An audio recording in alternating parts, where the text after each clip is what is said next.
தொடர்ந்து பிரபல இயக்குனரும் பிரபல நடிகையினுடைய கணவருமான ராஜகுமாரன் அவர்கள் பேசியிருக்கக்கூடிய விஷயம் சமூக வலைதளங்களில் எல்லோருடையுமே கொஞ்சம் கோபத்தை ஏற்படுத்தியிருக்கு அப்படின்னு தான் சொல்லணும்.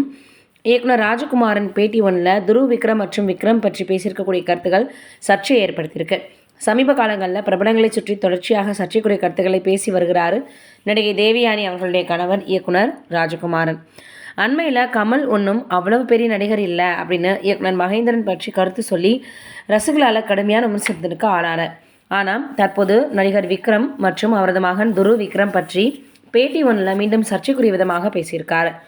என்ன சொல்லியிருக்காரு அப்படின்னா, நீ வருவாய் என விண்ணுக்கும் மண்ணுக்கும், காதலுடன், திருமதி தமிழ் ஆகிய படங்களை இயக்கியவர் ராஜகுமாரன். சந்தானம் நடித்த வல்லவனுக்கு புல்லும் ஆயுதம், விஜய் மில்டன் இயக்கிய கடுகு ஆகிய படங்களில் நடிக்கவும் செஞ்சார்.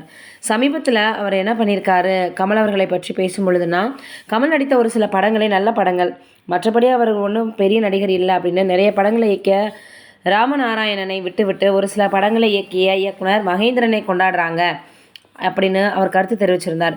இதனால் கமல் ரசிகர்களால் கடுமையாக விமர்சிக்கப்பட்டு பின்னர் தனது கருத்து குறித்து விளக்கம் அளிச்சிருந்தார். தற்போது நடிகர் விக்ரம் மற்றும் அவரது மகன் துருவ் குறித்து பேட்டி ஒன்றில் அவர் பேசியிருக்க சர்ச்சையை ஏற்படுத்தியிருக்கு. துருவ் விக்ரம் மக்களிடம் எப்போவுமே போய் சேர முடியாதுன்னு அவர் பேசியிருக்காராம். துருவ் விக்ரம் மின்னுக்கும் மண்ணுக்கும் மாதிரியான படங்கள் நடிக்கலை அப்படின்னாலும் அவரால் மக்களிடம் சென்று சேர முடியாது. சினிமா என்பது நிறைய மாயாஜாலமும் அற்புதமும் அடங்கிய ஒரு விஷயம். அதுக்கு நிறையா அடிப்படையான விஷயங்கள் இருக்குது. முதல் சினிமானா என்னென்னு தெரிஞ்சுக்கணும் அப்படின்னு துருவ் விக்ரம் பற்றி ராஜகுமாரன் பேசியிருக்காரு. விக்ரம் பற்றி பேசும்போது சேது படம் வந்த பிறகு தான் விக்ரம் என்கிற ஒரு நடிகரை நிறைய பேருக்கு தெரியும். அதற்கு முன்னால் இவர் அத்தனை படங்களில் நடித்தது யாருக்குமே தெரியாது. அப்போது நீ நடிக்கவில்லை அப்படின்னு தானே அர்த்தம்.